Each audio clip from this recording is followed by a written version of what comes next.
Lorsque l'on regarde toutes les fautes qui n'ont pas été sifflées en faveur des adversaires de l'Argentine, beaucoup de questions se posent. D'abord, cette faute sur un joueur de l'Algérie.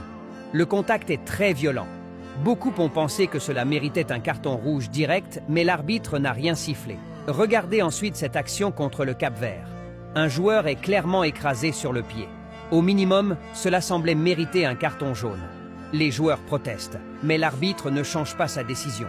Voici maintenant une action dangereuse du Cap-Vert. Une faute très nette est commise.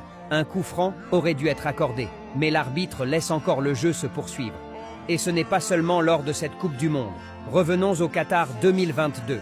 La main de Messi a suscité de nombreuses réactions. Beaucoup estimaient qu'elle méritait au moins un carton jaune.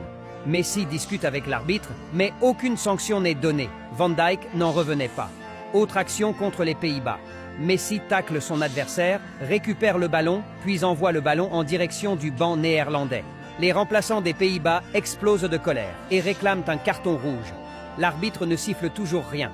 Face à la France, à la 90e minute, certains réclament un pénalty qui aurait pu offrir le but de la victoire en finale de la Coupe du Monde. L'arbitre ne l'accorde pas. Enfin, il y a cette image. Lorsque l'Argentine était menée par l'Égypte, regardez l'expression d'Infantino.